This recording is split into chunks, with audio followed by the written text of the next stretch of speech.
Welcome, dear listener, to a journey into a world that sleeps not with clocks or alarms, but with candlelight and instinct. Tonight, let us gently close the shutters of modernity and drift into the forgotten rituals of rest from the Middle Ages. The topic of our slow, thoughtful exploration is the strange, curious, and deeply human sleep habits of medieval people. Here, sleep was not a block of 8 hours. It came in waves, in rhythms shaped by the sun, by seasons, by sacred bells and humble fires. So dim the lights, settle in, and let your breath soften. In this long, gentle telling, we will explore the patterns of biphasic sleep, shared beds, religious devotion through broken slumber, superstitions, and rituals before sleep, and the practical, earthy reality of a peasant's bedtime. Let us begin. For modern people, sleep is often boxed into a single stretch, a task, a goal, a checkbox between workdays. But in the medieval world, where time flowed with the sun and candles flickered gently against stone walls, people experienced something called biphasic sleep. This natural sleep cycle divided the night into 2 distinct segments: a first sleep and a second sleep, separated by a quiet period of wakefulness. In this chapter, we unravel the slow cadence of that rhythm, looking not just at how people slept, but why it made perfect sense in their world.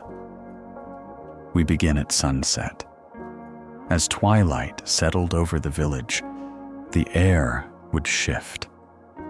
The day's final chores, fetching water, closing the animals into their shelters, stoking the fire, would conclude. And with little else to keep them awake, people would retreat to their beds.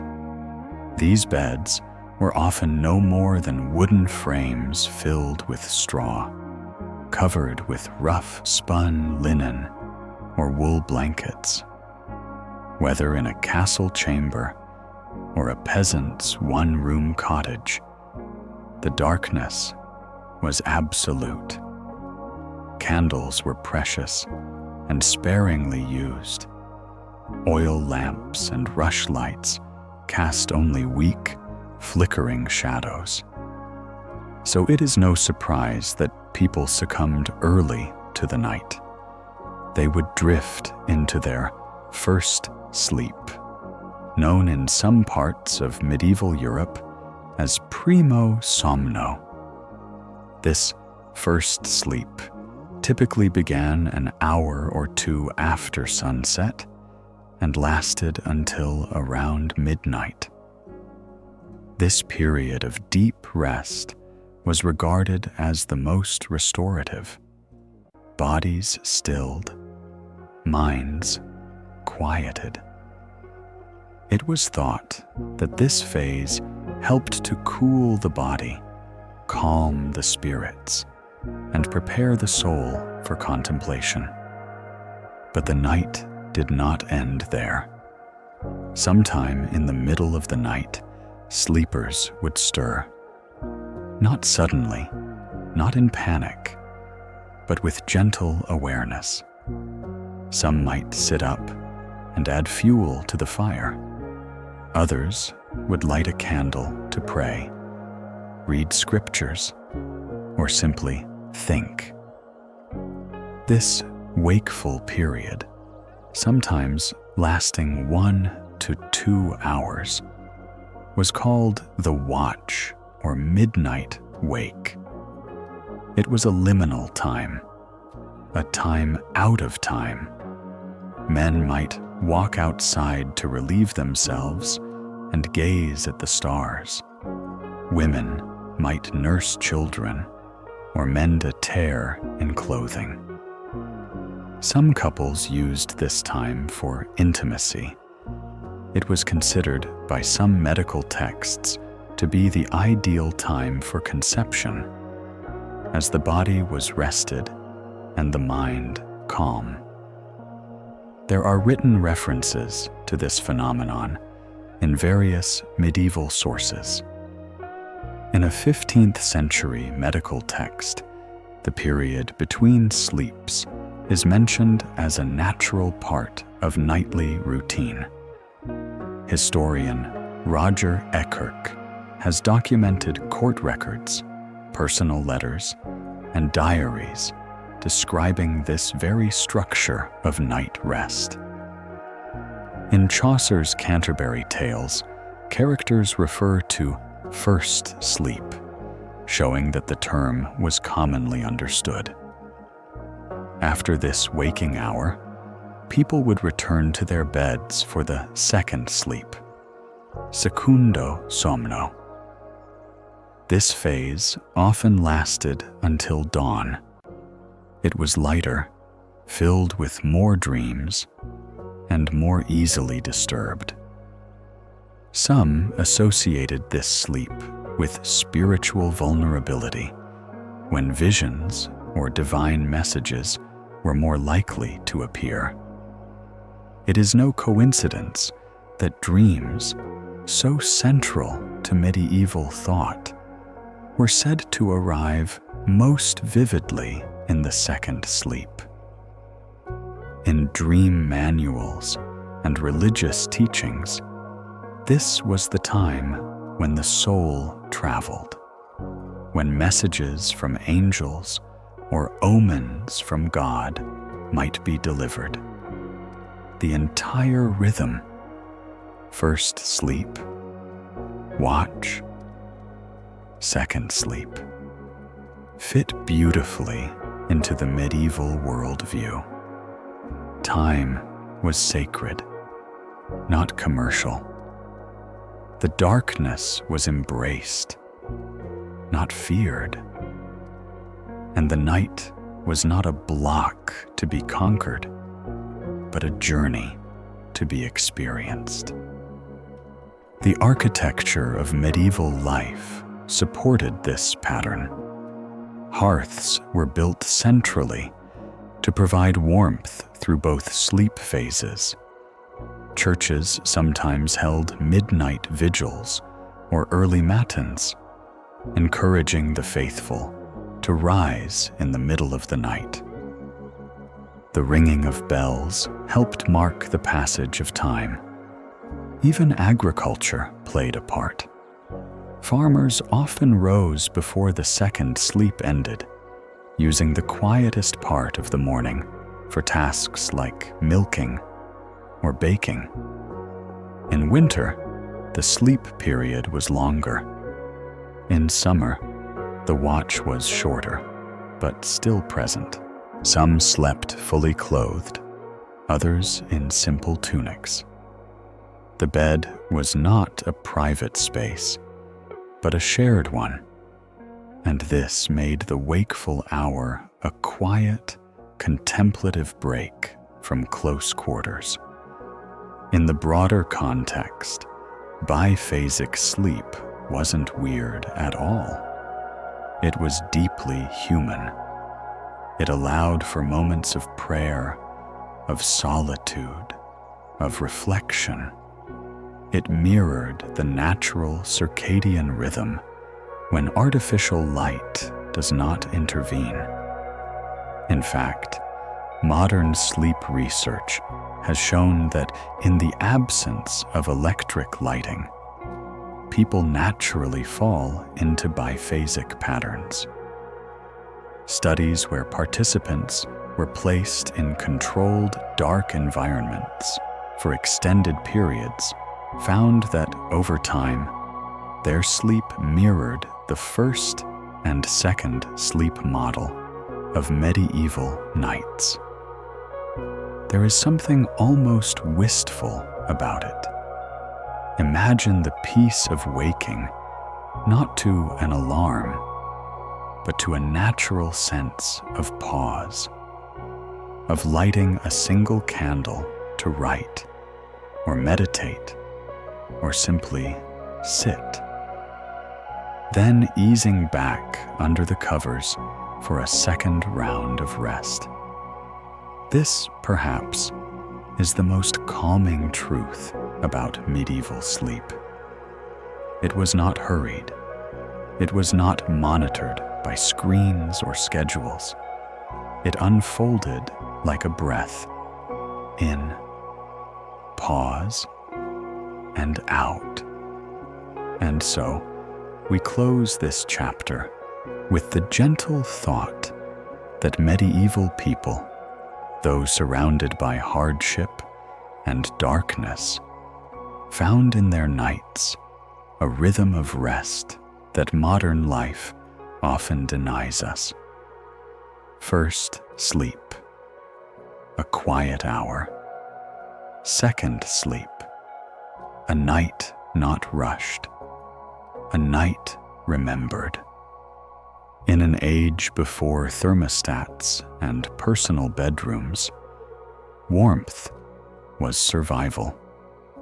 Beds were rare and valuable, and sleep, often, was shared. But communal sleeping in the medieval era was more than practical. It was a reflection of social bonds, trust, and etiquette. Let us take our time here and gently slip into the world of shared beds, silent arrangements, and a quiet negotiation of closeness. Let us now explore the cultural echoes of communal sleep in religious spaces, particularly within convents and monasteries. In medieval convents, as in monasteries, nuns shared sleeping quarters, much like their male counterparts. Dormitories, often referred to as dormitoriums, lined with small cots or straw mats, created spaces for spiritual reflection, obedience, and humility. There were no indulgent trappings of wealth in these rooms. The plainness was by design. Each nun had a space barely wide enough to lie down, often separated by low wooden partitions, or nothing at all. The rhythm of their sleep was shaped by religious observance, rising in the middle of the night for matins, returning to sleep, then rising again at dawn for lauds. These sacred interruptions were welcomed, not resented. Within this setting, sleep was a form of devotion, a yielding of the body to divine discipline. And yet, even in these most structured spaces, there remained the quiet comfort of breathing in unison with others. One nun might murmur prayers in Latin before slipping under a coarse blanket. Another might cross herself silently in the dark. All were bound by a code of silence, but even silence holds communion. Outside the cloister, the social politics of communal sleeping extended to other spheres. In universities, particularly in cities like Paris, Oxford, and Bologna, students often lodged together in cramped quarters. Beds were shared, privacy non-existent.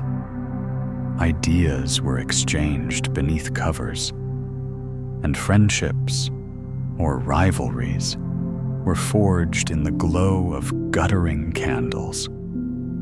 Among the merchant class, long voyages by land or sea often meant enduring days of physical hardship, followed by nights of shared rest. Sailors rolled themselves in cloaks and lay side by side on the deck. Merchants at caravanserais curled up in thick woolen wraps. The body sought rest wherever it could, and seldom alone. In castle life, the great halls of the early medieval period were transformed each night. Servants would lay out bedding on the floor for knights, guests, or household members not of noble birth. Noble families themselves might retire to a separate chamber, if space permitted. But even here, the bedroom could be a shared domain. It was not uncommon for a noblewoman to sleep surrounded by her ladies-in-waiting, or for a lord to receive visitors in his bedchamber while reclining under a fur-lined cover. The intimacy of communal sleep was mirrored in its lexicon. The term bedfellow appears frequently in medieval literature and letters, not just as a casual term, but as a signifier of trust and alliance. To share a bed was to share a portion of your life, if only for a night. Yet, as the centuries progressed, subtle shifts began to emerge.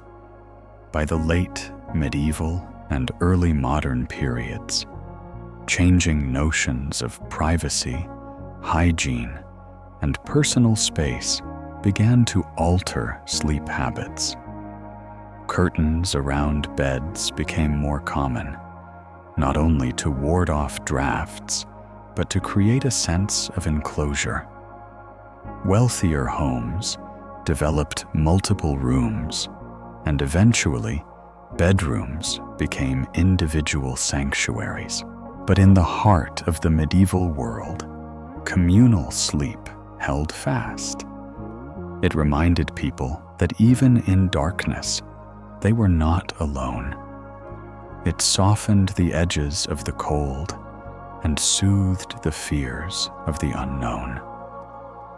A shared bed was a space of silent companionship, a fragile, flickering circle of trust within the vast night.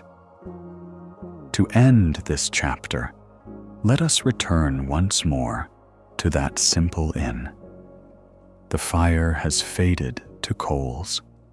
The breath of sleeping travelers mists faintly in the chill air.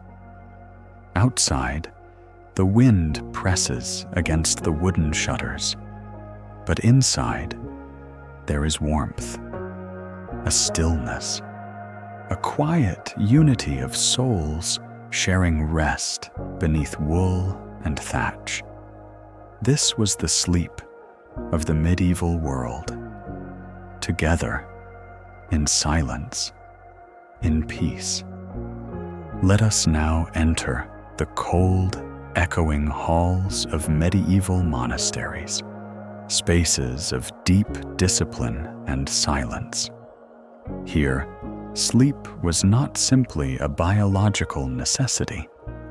It was a humble offering, a submission to the sacred rhythms of prayer, devotion, and denial. The rule of Saint Benedict composed in the 6th century and adopted widely across Western Christendom, dictated the daily life of a monk. And central to that life was not indulgence in rest, but restraint. Monastic sleep was fragmented, purposeful, and deeply spiritual. Most monasteries followed a carefully ordered schedule known as the divine office, or the liturgy of the hours. This involved a series of prayers and chants recited at set times, day and night. The schedule might include matins around midnight, lauds before dawn, prime at sunrise, and other intervals throughout the day. Because of this sacred structure, monks rarely slept in long, uninterrupted stretches. Instead, they rose multiple times through the night to chant psalms, recite prayers, or sit in meditation. This rhythm shaped every aspect of their rest. In practice, the monks would retire early in the evening, often after Compline, the final prayer of the day. They would lie on simple straw mattresses in a communal dormitory, heads facing the same direction, bodies wrapped in woolen robes. Some slept in their habits, monastic clothing, both to preserve modesty and because they might be called to prayer at any moment. The dormitory was not heated. The beds were bare. Pillows were luxuries few monasteries allowed. Silence was absolute. Around midnight, a bell would ring. Slowly, the monks would stir from their cold beds, gather their cloaks, and walk, sometimes barefoot, through stone corridors to the chapel. There, by candlelight, they would chant matins. This nocturnal rising was not seen as a burden, but as a discipline, a test of spiritual devotion. To give up sleep willingly, to rise in darkness and pray in the stillness of the night, was to step outside the needs of the body and enter the realm of the divine. After matins, some monks might return to their beds for a few more hours of rest before lauds. Others remained in meditation, whispering private prayers. Those few extra hours before dawn were precious, yet never guaranteed. It is worth noting that these rigid routines varied across orders and regions. The Cluniacs, for example, emphasized elaborate liturgical ceremonies that extended the night prayers well into the early hours. The Cistercians, known for their austerity, kept strict silence and allowed even less sleep. The Carthusians practiced near total isolation, sleeping in individual cells rather than dormitories, each with its own schedule of prayer and sleep. Despite these differences, the spiritual core was consistent. Sleep was to be minimized, regulated, and kept subservient to prayer. Let us pause now and picture one such night. The stone walls of the monastery are thick, breathing cold into the room. A row of monks lies still beneath rough wool.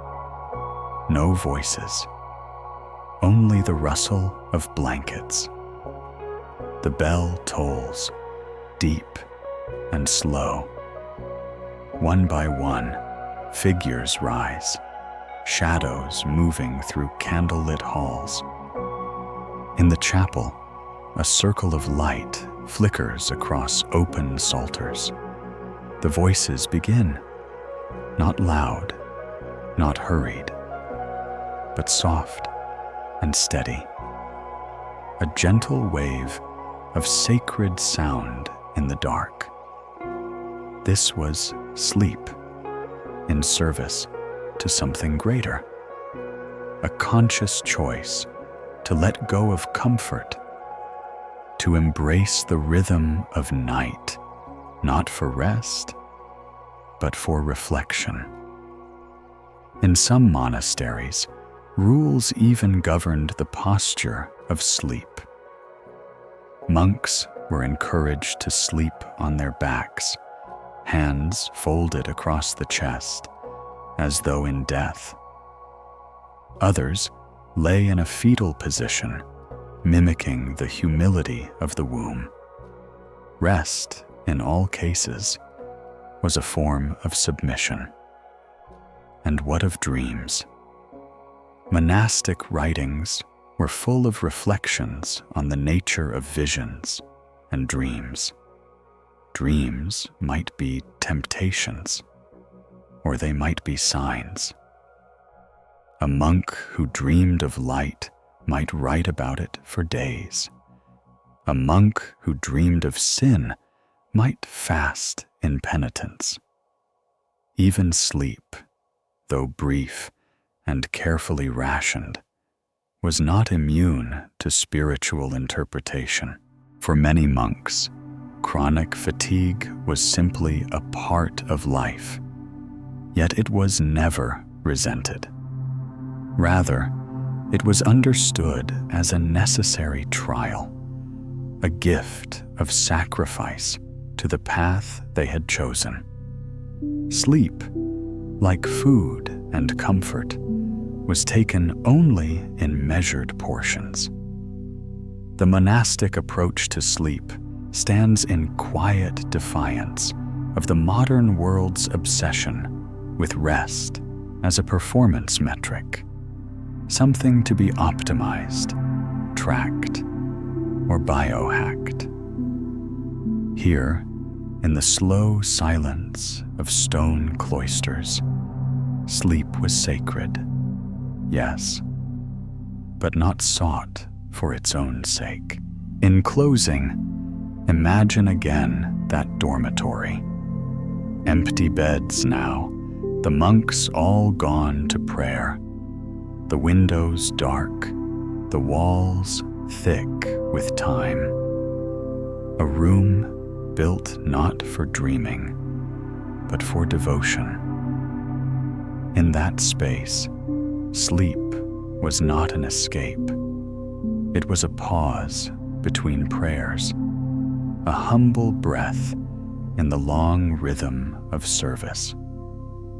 We leave this chapter with a quiet bow to those who shaped their nights by the tolling of bells, whose rest was lit by candlelight, and whose waking hours began not with noise or haste, but with reverence. To understand how the average medieval person slept, we must leave behind the cloisters of monasteries and the chambers of nobility, and walk instead into the rural cottages that dotted the countryside. Here, sleep was shaped by the rhythms of the land, the changing seasons, and the realities of limited space and scarce resources. It was not luxurious. It was not private, but it was deeply practical, quietly resilient. and rooted in the comforting patterns of daily life. Let us begin by stepping through the low wooden door of a peasant's home. A single-room cottage, its walls woven of wattle and daub, is dimly lit by the fading glow of a hearth fire.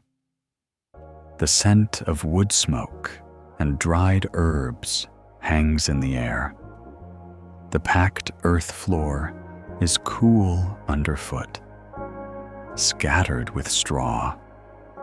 The bed, if one exists, is little more than a wooden frame stuffed with straw or dried rushes, covered in coarse linen or a woolen cloth.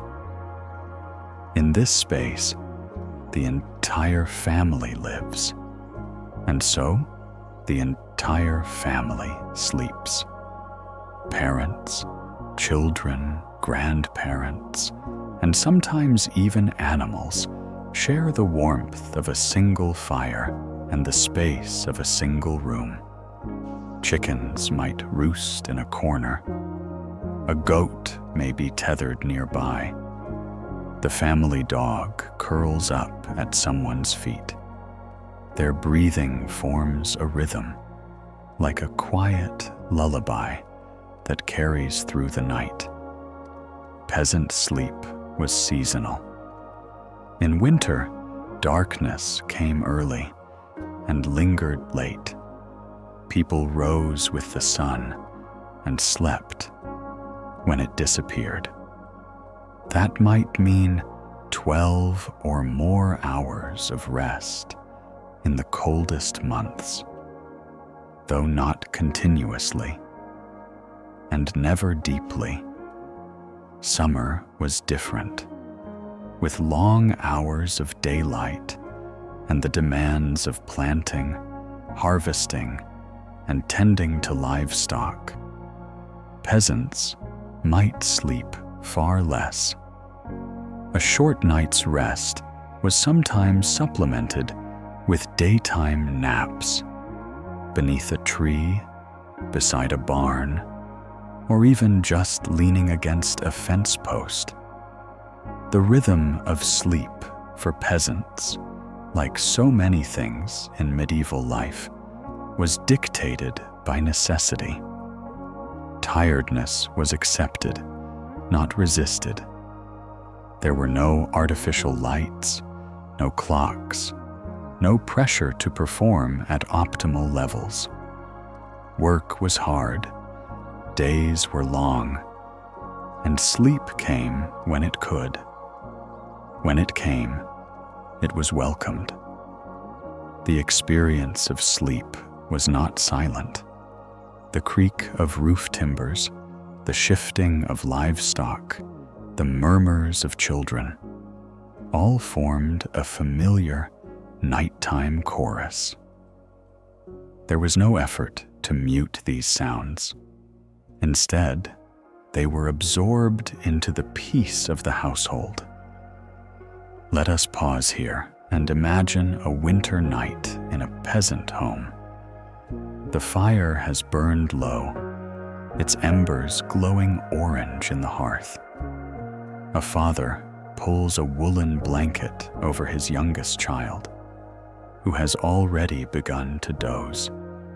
The mother, finishing a final prayer, lies down beside her. Nearby, the eldest child whispers a few words before sleep to a sibling, then falls quiet. Outside, the wind rustles the thatch. A hen shifts softly in her corner. The family sleeps in a tangle of limbs, bodies close not only for warmth, but for comfort. This sleep was physical, communal, and entirely unremarkable by the standards of the day.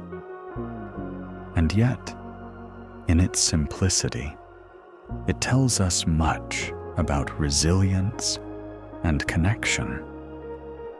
For many peasants, the very act of having a roof over one's head and a bed, or even straw to lie upon, was a modest form of security. Dreams might have been interrupted by cold drafts or aching limbs, but the security of rest was something earned through labor. Some nights were peaceful. Others were interrupted by fear. Wolves howling in the distance, storms battering the roof, or illness stirring among the children. But sleep always returned. It had to. Interestingly, in some regions, the hearth fire was kept burning through the night, not just for warmth, but to guard against evil.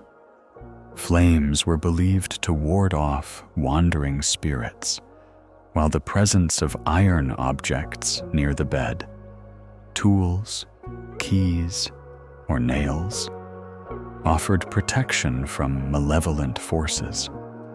Peasant families often recited prayers before sleep, asking for safety from death, demons, or bad dreams. A common prayer might ask that the soul be preserved through the night, should death arrive before dawn.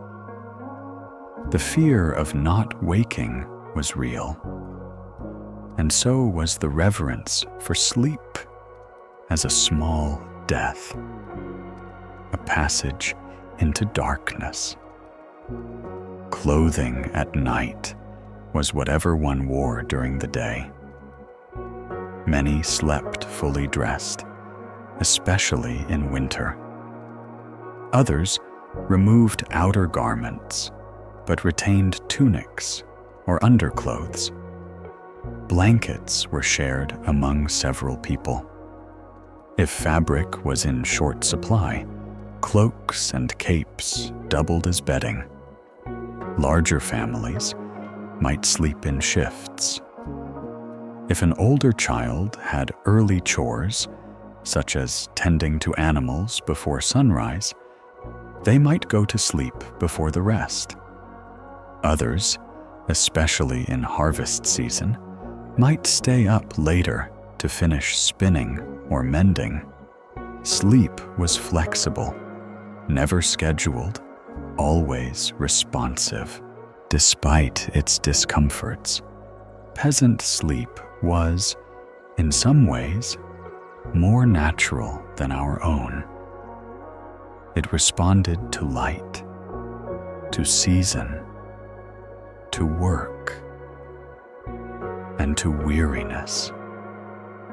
There was no battle to fall asleep, no curated nighttime routine, no pursuit of perfect rest. There was only the bed, the dark, and the quiet. We often imagine peasant life as unbearably harsh, and in many ways it was. But there is tenderness in this nightly retreat from toil, a shared breath, a shared blanket, a shared pause from the burdens of the day. As we close this chapter, let us leave the cottage slowly. The fire flickers. A child stirs in sleep, then sighs.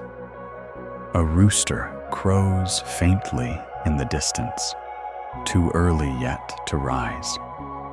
And so the house remains still, wrapped in the quiet patience of those who lived close to the earth, and who found in simple sleep a place of fragile, fleeting peace. Sleep in the medieval world was never just sleep. It was a threshold between safety and vulnerability, between this world and the next, between waking reality and dreams that carried messages, warnings, or divine insights. In this chapter, we explore how medieval people understood the act of lying down to sleep, the positions they preferred or feared, and the superstitions that wrapped the night like a second blanket. Let us begin quietly with posture. Today, we might speak of back sleepers or side sleepers, but in medieval times, sleeping position had symbolic, even moral, implications. Monastic writings often recommended sleeping on one's back, hands folded across the chest, to mirror the repose of death and encourage humility.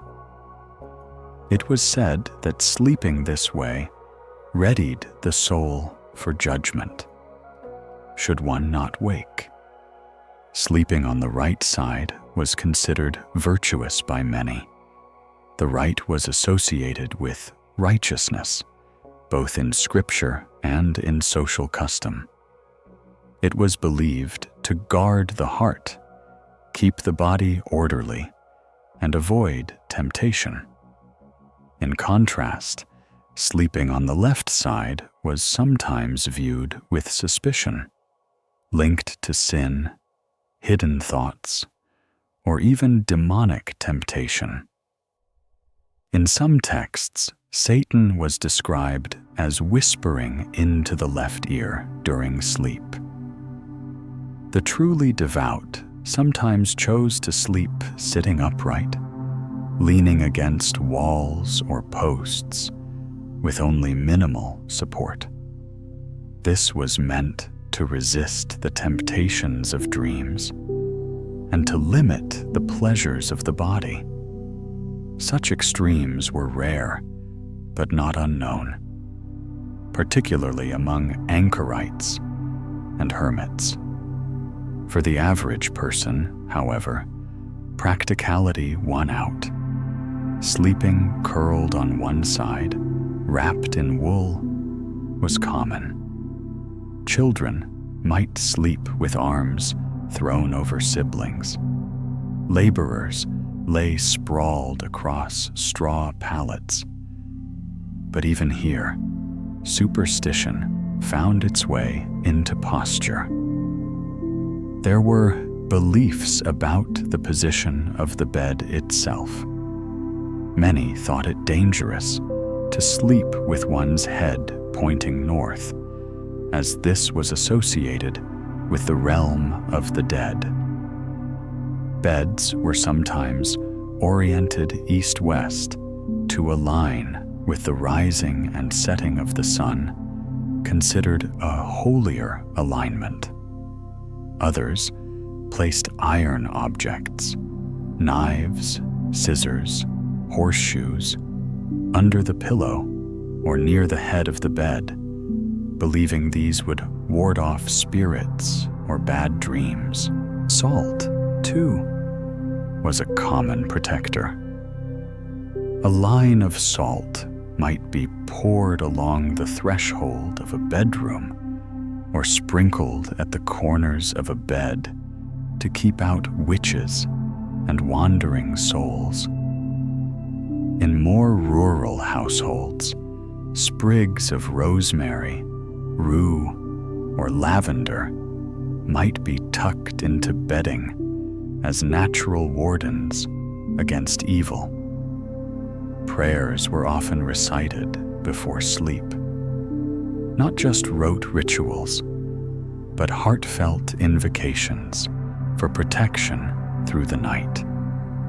A common prayer in medieval England ran, "Matthew, Mark, Luke, and John, bless the bed that I lie on." These bedtime blessings were taught to children, whispered by parents, and passed down through generations. Let us pause now and imagine such a scene. A child curls beneath a patched woolen blanket. A parent stands beside the bed, reciting softly, "God guard you this night from sin and sorrow, and keep you in peace until tomorrow." A dried sprig of thyme hangs on a nail above the bed frame. Outside, the wind howls faintly, but inside, the words bring calm. Dreams, too, were treated with reverence and caution. They were not dismissed as mere nonsense. Dreams were messages, perhaps from the divine, perhaps from the devil. Books of dream interpretation circulated among the literate, offering guidance on how to understand symbols seen in sleep. A dream of birds might signify travel. A dream of water, impending trouble. To dream of being naked was often linked to shame or guilt. Some medieval people kept records of their dreams, interpreting them as omens. Others feared dreams altogether and took steps to prevent them. Eating heavy or spicy foods at night was said to provoke disturbing visions. Some avoided meat or wine in the evening, hoping to secure a quiet, dreamless sleep. Waking suddenly in the night could be unsettling. It was thought that evil spirits might disturb sleepers, or that a bad dream signaled an approaching illness. In some regions, a person who cried out in sleep was said to be battling a night hag or being visited by a ghost.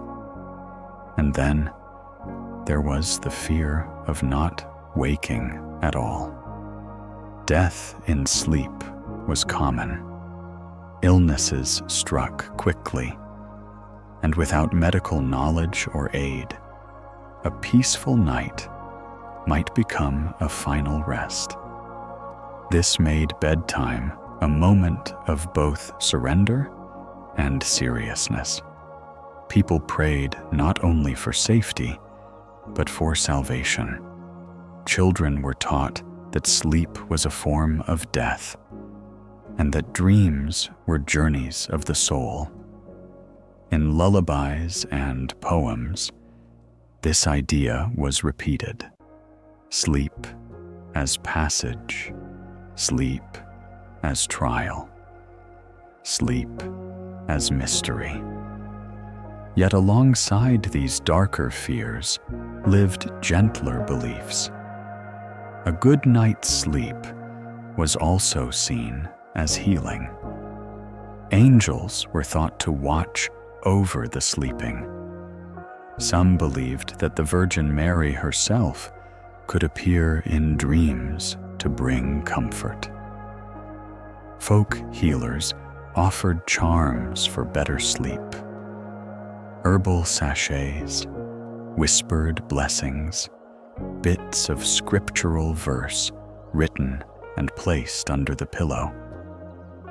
One such charm read, "As Christ lay in his grave, so shall you lie in your bed, without pain, without sorrow, until light fills the world again."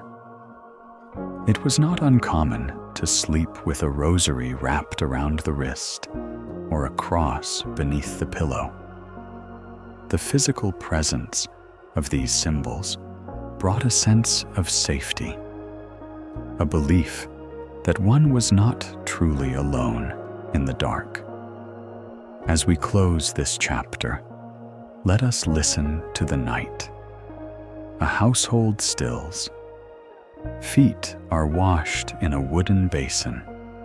A prayer is whispered. A charm is hung. The fire is stoked once more. Then, with a breath, the household eases into rest. Bodies curled in the dark, salt at the door, rosemary beneath the bed, dreams hovering just beyond reach. Sleep in the medieval world was never simple. It was a ritual, a risk, and a refuge. And in the stillness, it held both fear and faith. To truly understand the medieval relationship with sleep, we must turn to the seasons. Those great turning wheels of time that governed not just agriculture and diet, but the very nature of rest. In a world without electricity, artificial light, or central heating, sleep changed with the light and the cold. It was not static. It was seasonal. Let us begin with winter. In the deep chill of a northern European winter, the sun might set before 4 in the afternoon and not rise again until well past 8. Nights were long, bitterly cold, and utterly dark. Without the glow of lamps or the hum of heaters, people retreated early into their beds, or to whatever served as a bed. Blankets, cloaks, straw mattresses, and each other's warmth were all part of the winter survival kit. Fires were banked low, carefully conserved. The house might be filled with cold smoke. Still, families huddled close, their bodies slowed with the dark. The rhythm of sleep in these months followed the sun. 12 or even 14 hours of rest was not unusual, though not all in one go.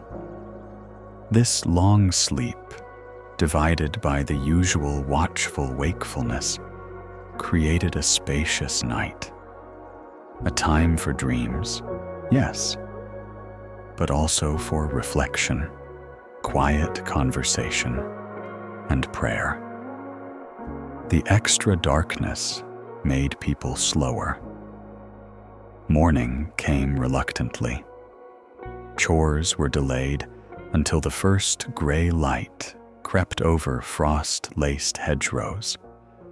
People rose not to alarms, but to cold feet and the smell of smoke. And then, summer. Summer brought a completely different rhythm. Days stretched long, filled with light. The sun rose early, lingered late, and so did the people. Farmers rose before dawn to work their fields, and laborers often returned well past dusk. Sleep in summer was shorter at night, but often made up for in the day. Afternoon naps, short rests in the shade, a moment's pause with a cool cloth pressed to the forehead. These were part of the summer rhythm. In some regions, a formalized nap was common. This second sleep might actually shift to daytime in the hottest periods. The idea of siestas, while more closely associated with Southern Europe, had its echoes across medieval communities, wherever heat and exhaustion met. Let us pause to imagine such a moment. It is midday in July. The fields shimmer with heat. A shepherd leans against a tree, his cloak bunched beneath his head. His sheep wander slowly nearby, bells tinkling. He closes his eyes. The hum of bees and the rustle of leaves form a lullaby older than language. And there, in that golden hush, he slips into sleep. Unlike the rigidity of modern work schedules, the medieval year breathed with the seasons. Winter demanded more rest. Summer allowed less. But people adapted. They did not struggle against the light or the dark. They moved with it. And the architecture supported this. In summer, shutters were opened wide, doors left ajar. People slept closer to open spaces or even outdoors, on rooftops, in barns, or beneath lean-tos. In winter, thick curtains were drawn. Beds were piled with furs, stuffed with hay, and ringed with warm bodies. The connection between light and sleep was understood, even if not scientifically explained. People knew that the dark made them slow and still, and that the light made them busy and alert. They respected this. They worked with it. Seasonal festivals also marked transitions in sleep rhythms. Yule in winter was a celebration of the longest night, a feast at the very heart of darkness. Summer festivals, like Midsummer's Eve, honored the abundance of light. These were not just party times. They were acknowledgments of the body's changing needs. In the dead of winter, there were stories told by firelight, soft songs to pass the long hours, and a deeper kind of sleep, one tied to survival. In the heart of summer, there was movement, energy, and a lighter, more fleeting rest. Sleep was not moralized. There was no guilt in winter drowsiness, no shame in summer fatigue. There was only the wheel of the year, slowly turning, pulling people along with it. Let us return to the hearth now, where a woman rests her head against her folded arms. Outside, snow falls. Her husband lies beside her, their child curled between them. The fire crackles low. It is winter, and so they sleep. Months later, the same woman, the same child, lie beneath a tree in the orchard. Bees hum. Apples swell on the branches. They have worked since dawn. It is midday, and they sleep. This is the medieval year, not broken into hours and alarms, but into seasons and silence. Sleep, like the soil, followed the sun, and whether wrapped in furs or shaded by branches, people surrendered to rest not on their schedule, but on the earth's.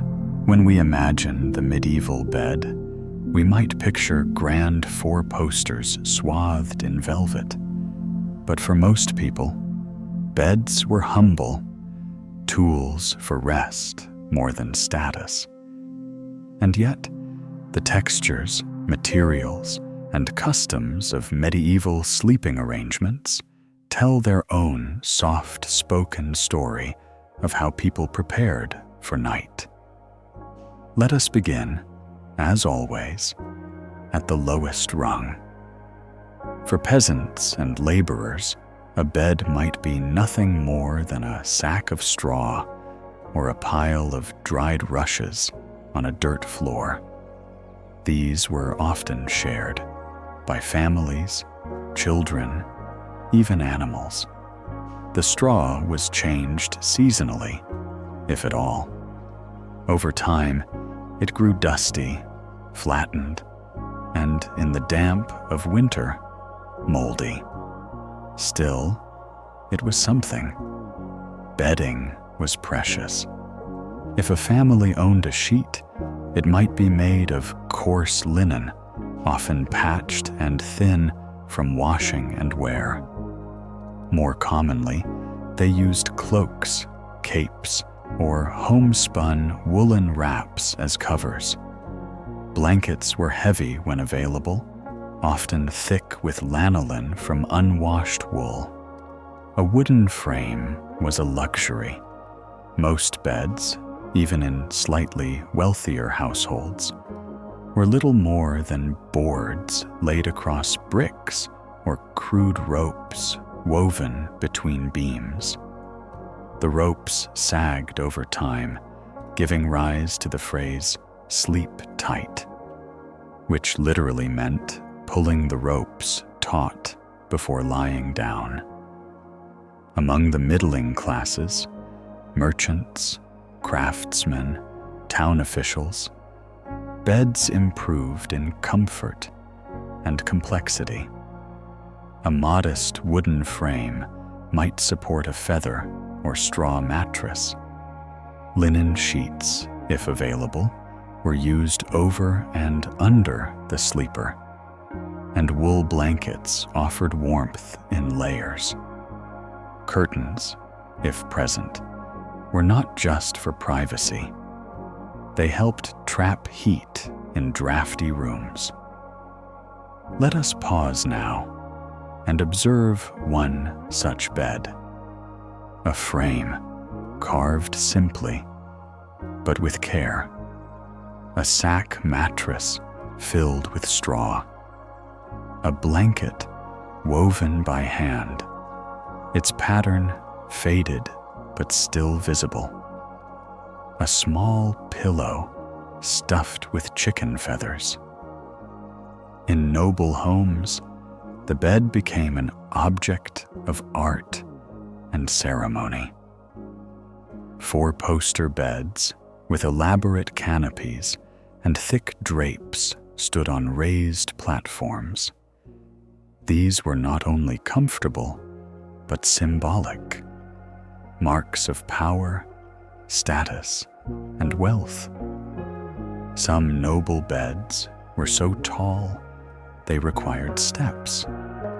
Mattresses were filled with feathers, sometimes layered over down. Silken sheets were prized. Quilts embroidered with family crests or religious motifs added both warmth and splendor.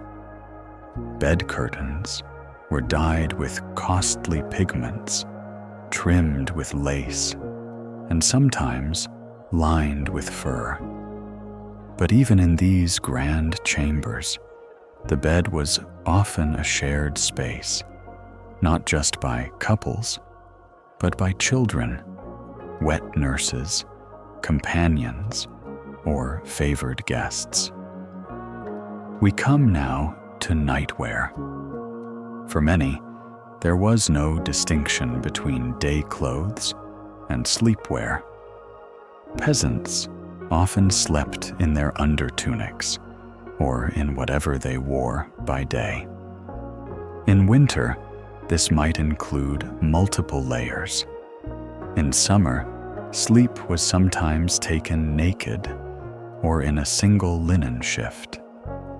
The wealthy owned dedicated garments for night, long nightshirts of fine linen, occasionally embroidered at the collar and cuffs. Women wore shifts or chemises. Nightcaps were common, especially in colder months, to retain warmth and prevent chills. Children might be bundled into simple gowns or woolen wrappings. Infants were tightly swaddled, not just for sleep, but as a matter of habit. Beds were not merely for sleeping. In noble households, they were also sites of ceremony: childbirth, mourning, marriage, and even political meetings. Monarchs received visitors while reclining, surrounded by tapestries and silks. The bed of state was both literal and symbolic, a throne for the body at rest. But in smaller homes, the bed remained purely functional. It was made each morning, often by shaking out the straw, smoothing the cloth, and folding the shared blanket. In winter, hot stones or pans filled with coals were sometimes placed at the foot of the bed to take off the chill. Let us picture such a scene. A mother stokes the hearth and pulls a warm stone from the fire, placing it in a cloth-wrapped pan beneath the bed. Her children climb beneath the blanket, giggling, rubbing their cold feet against each other. The father lays down last, murmuring a prayer as he draws the covering up to his chin. Outside, snow piles against the door. This bed, rough, shared, and simple, offers not luxury, but peace. There is something timeless about it. Even today, the rituals remain. We fold blankets, we fluff pillows, we close the door against the cold, we lie down and surrender. The medieval bed was both a cradle and a cave. It held warmth, dreams, love, fear, and silence. And while it varied by class, all beds, from straw to silk, carried the sleeper through the darkness into another day. As we draw this chapter to a close, let us reflect not just on what medieval people slept on, but what they slept with. The hush of firelight, the creak of timbers, the soft breath of kin, the weight of wool, and the prayers whispered to protect them until morning. The bed was not simply furniture. It was sanctuary. Let us now draw close the final curtain on this quiet journey through the nights of the medieval world. Slowly, gently, without hurry, just as they would have drifted into their rest, not with urgency, but with patience, humility, and reverence.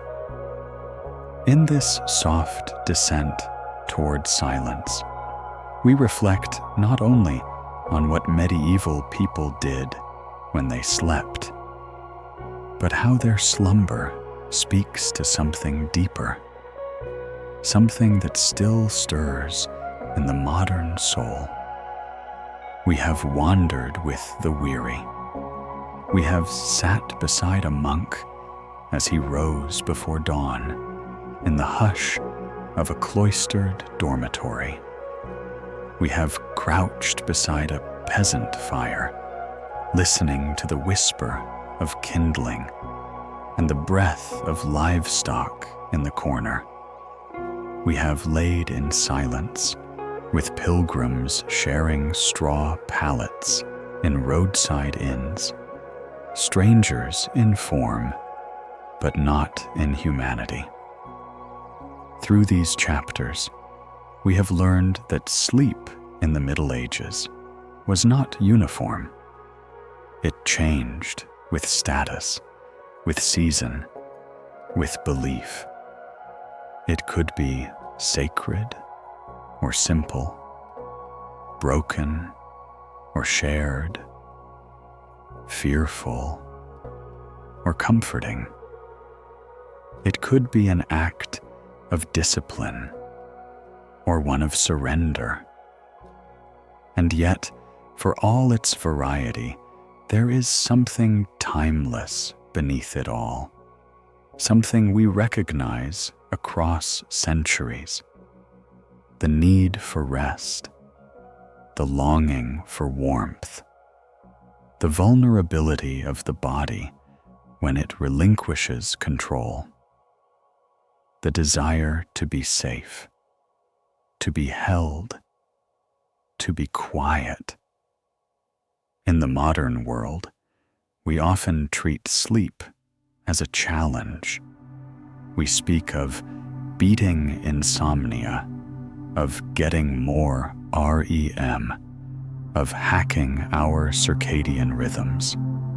We use apps and trackers, blue light filters, and caffeine timing, supplements, and routines. Sleep becomes another goal, another performance. But the medieval world reminds us, sleep was not something to be conquered. It was something to be welcomed. It arrived like a guest at the threshold, expected, necessary, and not always convenient. People did not fear it, nor did they try to master it. They moved with it, adjusted to it, allowed it to shape their nights in whatever form it came. Whether that meant waking in the middle of the night to tend to a fire, to whisper a prayer, or to watch the moon climb over frost-glazed fields. So be it. They did not see this as insomnia, but as a natural rhythm of the body and the earth. They understood the pause between first and second sleep as a gift, not a problem. In this pause, there was time to think, to be still, to exist outside of toil. What might we rediscover if we embraced such stillness today?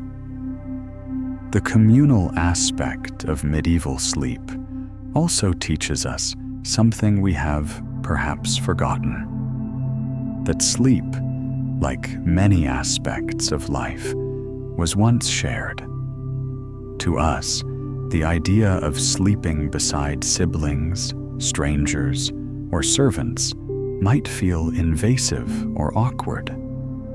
But to them, it was an act of survival and connection. Bodies warmed one another. Presence gave comfort. The sound of another's breath reminded you that you were not alone. Today, we prize privacy. We build bedrooms with locks, with climate control, with isolation. We craft sleep environments perfectly tuned to our individual needs. And in doing so, perhaps we have lost a small but precious thing: that sense of quiet community in rest. Imagine falling asleep to the rustle of your grandmother settling in beside you, to the sound of your siblings whispering across the straw, to the shifting weight of a dog curling at your feet. This was not just sleep. It was reassurance. In monasteries, sleep was broken, yet purposeful. It served a higher order, a divine cadence marked by bells. Monks woke in darkness, not to disruption, but to devotion. The sacrifice of comfort was seen not as loss, but as offering. They rose from their narrow beds, not in haste, but in silence, their feet soft against stone, their voices rising in slow chant as stars shone through chapel windows. Their sleep was not for indulgence, it was for humility. They bowed to time as something sacred, not mechanical. Even peasants, whose lives were defined by labor, found sleep as something practical, yet gentle. It folded itself around need. It was light in summer and heavy in winter. It bent with the day's work. It stretched to fit harvest, sickness, or snow. They did not complain about their sleep quality. They did not require silence or perfect temperature. They made do with what they had and found comfort in it. And beneath it all, they carried a deep respect for sleep's mystery. They prayed for peaceful rest. They placed salt by the door and rosemary beneath the mattress. They crossed themselves, murmured blessings, and trusted that they would wake again with God's will. Dreams, whether beautiful or troubling, were taken seriously. They were messages to be deciphered, sometimes feared, sometimes honored. And in those dreams, they connected with something greater. Ancestors, saints, symbols, shadows. There is a richness here that we often overlook. Today, we dismiss dreams as nonsense. We fear waking in the night as a failure of sleep. We treat bedtime as a chore to be completed. But the medieval person did not. To sleep was to surrender, to pause the day, to soften the self. And perhaps that is what we are truly missing. Not the absence of noise or light, but the absence of resistance. The quiet acceptance of night as something to enter willingly. As we conclude this long and gentle journey, I invite you to imagine yourself in a medieval bed, not one of grandeur, but of straw and wool. The air is cool. The fire has dimmed. The sounds of breathing surround you, of kin, of beasts, of wind. You close your eyes, not to escape, but to return. You are part of the dark, part of the rhythm, part of the slow breathing of a world that knows how to sleep without fear. Let the modern world slip away. There are no deadlines here, no clocks, no alerts, only stillness, only softness, only sleep. And as your mind floats downward, as your breath deepens, remember, sleep is not an interruption of life. It is part of it. It is where you rest, where you drift, where you dream, where, like the people of old, you find quiet company in the long and gentle night. Good night, dear listener. Sleep well, sleep deep, sleep in peace.